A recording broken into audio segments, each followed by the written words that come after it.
today's grammar lesson is on punctuation. So we're going to do a recap about how to know where to put a full stop in a sentence, exclamation marks, question marks, and the main part of the lesson is on speech marks. Now, you will need a whiteboard and pen, and you'll need to pause the video throughout for little tasks. I'd also advise to make it a little bit more fun that you get either some fruit like some blueberries or some grapes, or some chocolate. So there are two main strategies that we can use to determine whether a sentence has finished or where it finishes. And one of the main ones is the natural pause. So when you read a sentence back to yourself, you will naturally pause where you're meant to. So if you feel a natural pause, it's likely you're either going to have to put a full stop and a capital letter, a connective, or a comma. So today we're mainly going to focus on putting a full stop for now. Now the other strategy that we use is to think about how many connectives the sentence already has. So we know that if a sentence usually only has one connective, because a connective connects two parts of a sentence together to make a bigger sentence. Sometimes they can have two, but certainly no more than two. If you have more than two connectives in one sentence, you really need to split it into two sentences as it gets a bit long. So use those two strategies in the following tasks to help you know where to put the full stop. Let's just do a little recap of the basics. We know that we start a sentence with a capital letter, and we know that proper nouns, names of people, places, titles, days of the week, months of the year are all capital letters. And also I, whenever we refer to I, we need to have a capital letter. Miss Taylor desperately needs a new pen. So we also need to recap. There are three ways to end a sentence. We can either end it with a full stop, an exclamation mark, or a question mark. Remember, if we end with an exclamation mark, it's because you want to emphasize something, exclaim something. It might be shouting, it might be expressing another type of emotion. And you only end a sentence with a question mark if it is a question, which means that it is expecting an answer as a follow-up. And I'll go over that further on in the lesson. So you either end with a full stop, an exclamation mark, or a question mark. So you need to think which one is required for that particular sentence. So let's have a look at our first sentence. Well, first of all, we're just going to focus on capital letters and full stops and just have a little recap of that. So the sun was shining brightly. It was a lovely summer's day. So have a little think, where would the capital letters go first of all, and where would the full stop go? Now, we know, I'll do this one for you, we know that of course there has to be a capital letter at the start and a full stop at the end. The sun was shining brightly. It was a lovely summer's day. Now, when I read that, there was a very slight pause. So we're either going to have to use a comma to pause, or we're going to need to put a full stop and a capital letter to put it into two separate sentences. So have a little think, where would that go? The sun was shining brightly. It was a lovely summer's day. It needs to be here. So we could either put a comma, or we could put a full stop and a capital letter, because I know we haven't done a lot of work on commas. So for now, you would most likely put a full stop and a capital letter. And as we get through Primary 4, we will learn about commas and you'll get into a better practice of using them. Now, to make this lesson a bit more fun, I thought that you could use either some fruit, like some blueberries or some grapes, as the full stops. And I also thought that if you do have any, now I surprisingly have some chocolate left over from Christmas. So I could use a munchie for my full stop. And I could actually, at the end of the sentence, what else could I have put? I didn't necessarily need a full stop. There was something else I could have put there. It was a lovely summer's day. If I wanted to emphasise that, yes, I could have put an exclamation mark. And I'm going to use, it's a bit big, but I'm going to use a bit of Terry's chocolate orange and another munchie to make my exclamation mark. It's kind of a similar shape, isn't it? Let's have a look at our next sentence. I left to go to Spain on Saturday. I forgot my passport. I was in such a panic, it was a disaster. So we definitely have capital letters missing, and not just at the start. Have a little think. And I want you to use our two strategies, pausing and identifying connectives, to figure out if we need to split this into 2 or even 3 sentences. And how would you like to finish the sentence? With a full stop, an exclamation mark, or a question mark? So let's start with our capital letters. I hope you all noticed that we had a few I's. Now they all need a capital letter. We cannot have a little I. They all need to have a capital letter.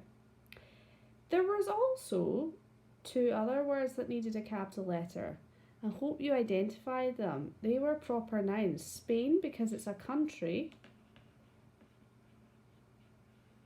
and Saturday, because it is a day of the week.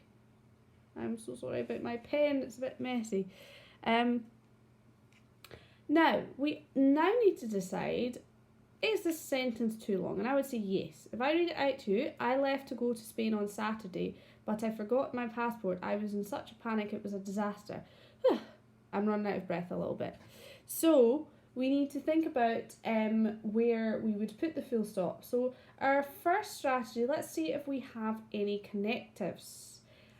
Did you spot but? So we've got one connective. That's the only one we have. I left to go to Spain on Saturday, but I forgot my passport. It'd be natural to end there. So we're either going to end with a full stop, a question mark, or an exclamation mark. Now, it's definitely not a question. We don't need an answer. The person isn't shouting, and they aren't really showing a particular emotion. So I would choose to put a full stop there. That fits best. Then capital I, that was going to be a capital anyway. I was in such a panic, it was a disaster. Now, I was in such a panic, it was a disaster. There was a natural pause there. Now, for those of you who feel comfortable and confident in using commas, you could have put a comma there to pause a little bit. I was in such a panic, it was a disaster. Full stop. Or you could put an exclamation mark. I'm going to use my chocolate again. Tell you what, if you get them right, I think you deserve to eat your chocolate or your fruit, whatever you chose to use. I was in such a panic, it was a disaster, because the person is exclaiming how bad a day it was. So it was a disaster! Exclamation mark.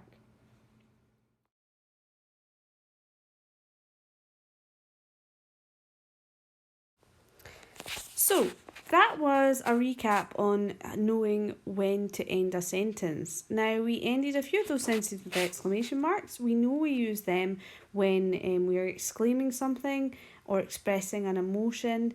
But when do we use question marks? Well, we tend to use question marks when the sentence begins with any of these words. Why, which, what, who, where, have, when. Starting a sentence with these words helps us know that it is going to be a question. Have you got the keys? Who was walking over there? What is your name? Which sandwich should I buy?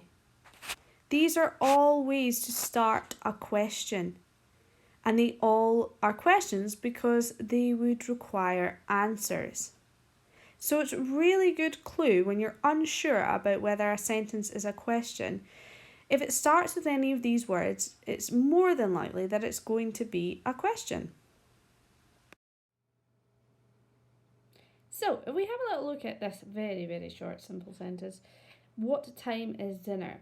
We know it's a question because it starts with what and it would need an answer. For example, 5 o'clock. So, we need to put in our question mark. What time is dinner? Question mark. Now, if you wanted to show who was asking that, you could write asked Bob. Full stop. Now, you only put the speech marks around the part that is being spoken. So in this case, the only part that's being spoken is what time is dinner?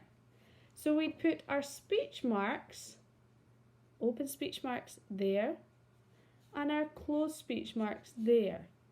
That shows the part that is actually being spoken. Now, just to make this a bit more fun, I'm going to use my chocolate orange segments to show the speech marks because they kind of look like speech marks, don't they? So maybe there's something that you could use to make it a bit more fun, and maybe each time you get one right, you could have one. So, what time is dinner? Asked Bob. Open speech marks, close speech marks. We certainly do not put it around the whole speech because Bob is not saying asked Bob. He's only asking what time is dinner. He doesn't say what time is dinner, asked Bob. So we need to make sure we only put it around the part that is being spoken. Let's see if you can do this one yourself. When is the film starting? Asked Rosie. Where would there be a question mark? And where would the speech marks go? So it is definitely a question because it starts with when and we would need an answer. When is the film starting? That is the question. So we'd put a question mark there. And the part that's being spoken is when is the film starting? Asked Rosie, full stop. Did you get that correct? If so, maybe you could have some of your chocolate or your fruit, whatever you chose to use. Now, you will have noticed that we always put the punctuation, if it's a question mark or an exclamation mark, we put it in before the speech marks, so inside the speech marks. For those of you who want an extra challenge, I'm now going to show you how to use commas in sentences with speech. Remember, commas are used as a short pause. Let's look at this example. Hello, my name is Carl, replied Carl. We have hello, my name is Carl in speech marks, and there are 2 commas there. The first one is simply to just have a little pause before he says my name is Carl, and the second one we always put if we are saying said Carl, replied Carl, shouted Carl. The comma goes inside the speech marks. So just before the closed speech marks, you put a comma before you then say said whoever, replied whoever, shouted whoever. So let's look at another example. I absolutely love this game, said Romy. Again, we have that comma before we write said, and it is inside the speech marks. Full stop at the end. Now we may also have sentences like these. The wind was blowing loudly. The comma goes before the speech begins. Wow, That sounds like a tornado outside. The exclamation mark, as we said before, is inside the speech marks as well. Shouted Ashley. Now it's your turn. Have a go at these sentences based on what I've taught you throughout this lesson. You're free to write them on a whiteboard or piece of paper, and if you want to, you can use your chocolate or your fruit to act as the punctuation. So here are the answers. Why can't we go on holiday? Asked the boy. Why must have a capital letter to start a sentence. We've started our speech because the boy is saying, why can't we go on holiday? Question mark, asked the boy, full stop, close speech marks. The farm was super smelly, comma, then the speech begins. Ooh, what was that smell? You notice what was there? So it's a question. Asked Rosie. Rosie is a capital because this is a proper noun. Full stop, close speech marks. And the last one, why do I have to go to bed now? Ryan moaned. So Ryan is saying, why do I have to go to bed now? So we have our speech marks there. That is a question, so inside the speech marks we need a question mark. Then Ryan has a capital because it's a name, moaned, full stop. I hope you found that video useful. You can now access your Chili Challenge sentences on Teams and copy and paste them into your notebook page. And it's time to enjoy your chocolate.